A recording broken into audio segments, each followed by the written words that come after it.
A second prototype of China's very heavy 6th-generation J-36 fighter has emerged with major refinements.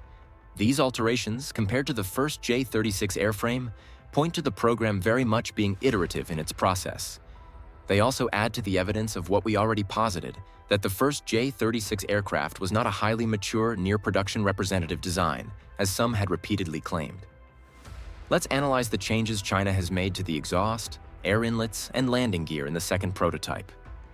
Images of this second example of the J-36 emerged today on social media, showing the aircraft flying through Chinese skies from multiple angles. The images were likely taken near Chengdu Aircraft Corporation's major plant in its namesake city, where initial flight testing of the first aircraft publicly emerged on December 26, 2024. The new images show the same overall modified Delta design we have become accustomed to, but with some major features changed in readily visible areas.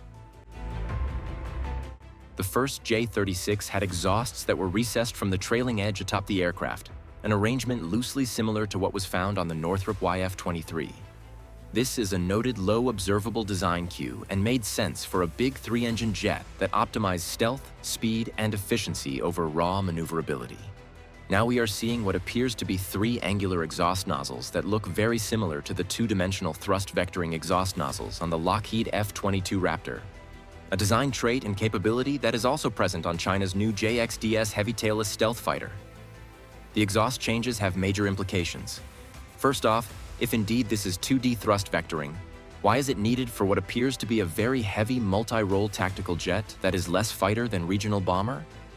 It could be that a higher degree of fighter-like performance is desired, pointing to that mission set being prioritized.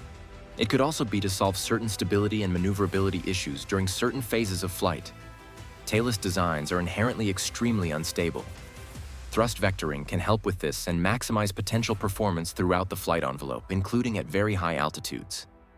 It's also possible that just a lower thrust vectoring flap is being employed here and not a full 2D exhaust system. This seems less likely, but it is possible, and could provide some degree of extra control without such a heavy redesign of the upper empennage. The new, more heavily serrated design likely has an impact on the jet's low observable qualities, at least from the rear aspect. In order to pull off full 2D thrust vectoring, the aircraft's upper-rear fuselage design would also have to be significantly remodeled, with the engine nacelles being pushed back to the trailing edge. The full extent of the changes to the upper end of the J-36 are unclear, but this was not a case of just slapping a thrust vectoring nozzle on there, as the original exhausts were deeply recessed forward of the trailing edge. Again, it looks like Chengdu designers traded some signature control for performance here. The original J-36 aircraft's F-22-like carette lower inlets have been significantly revised. In our original analysis, we discussed how it was interesting that the dorsal intake uses divertless supersonic intake, which China is now accustomed to using on its aircraft, but the two lower intakes were a trapezoidal carrot-like design. This has changed in the new iteration of the jet, with what appear to be DSI intakes taking the place of the original ones. The lower lips of these intakes also sweep forward, which is another trademark for this kind of design, and is especially pronounced on low observable ones. The J-36's tandem two-wheeled main landing gear, which provided a stark indication of how heavy the aircraft was, has been totally redesigned, with a twin-wheel side-by-side truck arrangement taking its place. While this may necessitate a deeper main gear well for stowage when retracted, it requires less area and smaller main gear doors, among other advantages. This is a relatively dramatic and surprising refinement, to say the least. Another small tweak appears to be a less elaborate air data probe jutting out from the second J-36's nose, although this could be an artifact of the high compression of the images. There are certain to be other outward tweaks to the J-36's original design that we cannot see in these limited resolution images taken in poor lighting. We can expect some refinements in shaping, especially where the intakes blend with the fuselage and other areas, although we cannot confirm this at this time. This is all in addition to what's on the top of the new aircraft, which we haven't seen at all at the time of writing.